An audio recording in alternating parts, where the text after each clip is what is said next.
കേരള നിയമസഭയുടെ ചരിത്രത്തിൽ സമാനതകളില്ലാത്ത പ്രതിരോധത്തിലാണ് ഇന്ന് തലസ്ഥാനം സാക്ഷ്യം വഹിക്കാൻ പോകുന്നത്.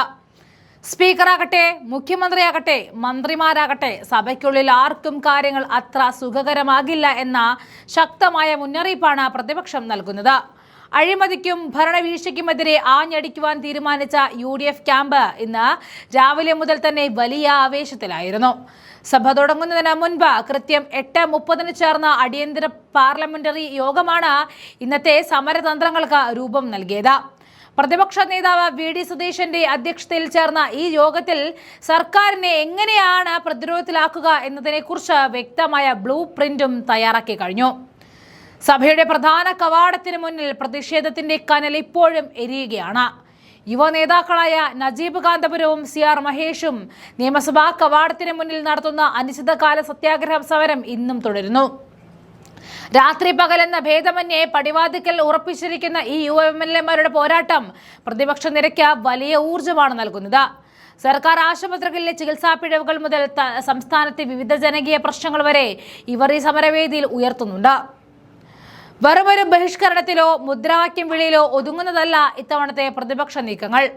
പയ്യന്നൂരിലെ രക്തസാക്ഷി ഫണ്ട് തട്ടിപ്പ്, കുമ്പളയിലെ ടോൾ പ്ലാസ വിഷയം, വിളപ്പിൽ ശാലയിലെ ചികിത്സാ വീഴ്ച തുടങ്ങിയ സർക്കാരിനെ വീട്ടിലാക്കാൻ പോകുന്ന അനേകം ആയുധങ്ങൾ പ്രതിപക്ഷത്തിന്റെ പക്കലൊന്നുണ്ട്.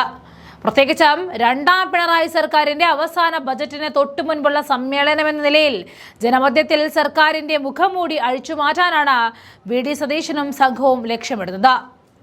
എന്നാൽ സഭയ്ക്കകത്ത് സ്പീക്കറുടെ റൂളിംഗുകളെ പോലും ചോദ്യം ചെയ്യുന്ന തരത്തിൽ കടുത്ത നിലപാടായിരിക്കും പ്രതിപക്ഷം സ്വീകരിക്കുക.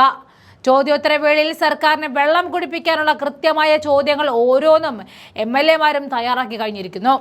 അടിയന്തര പ്രമേയത്തിന് അനുമതി നിഷേധിച്ചാൽ സഭയ്ക്കുള്ളിൽ സമാന്തര സഭ ചേരുന്നത് ഉൾപ്പെടെയുള്ള വിപ്ലവകരമായ പല നീക്കങ്ങളും ഇന്നുണ്ടായേക്കാം. ആരോഗ്യ മേഖലയിലെ തകർച്ചയും സ്വർണ്ണക്കടത്ത് ആരോപണങ്ങളും സഭയിൽ വീണ്ടും സജീവമാക്കുവാനാണ് ഇവരുടെ തീരുമാനം. ചുരുക്കത്തിൽ നിയമസഭയുടെ നടപ്പന്തലിൽ തുടങ്ങുന്ന ഈ പ്രതിഷേധം സഭയുടെ നടുത്തളത്തിൽ വലിയ പ്രകമ്പനങ്ങൾ സൃഷ്ടിക്കുമെന്ന് ഉറപ്പാണ്. ഭരണപക്ഷത്തിന്റെ ഓരോ ന്യായീകരണങ്ങളെയും കണക്കുകൾ നിരത്തി നേരിടാൻ പ്രതിപക്ഷം സജ്ജമായി കഴിഞ്ഞു.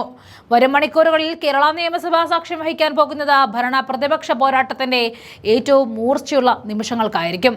സഭാ കവാടത്തിലെ നിരാഹാരവും സഭയ്ക്കുള്ളിലെ അട്ടഹാസങ്ങളും സർക്കാരിനെ സംബന്ധിച്ചിടത്തോളം വലിയൊരു പരീക്ഷണം തന്നെയാണ്.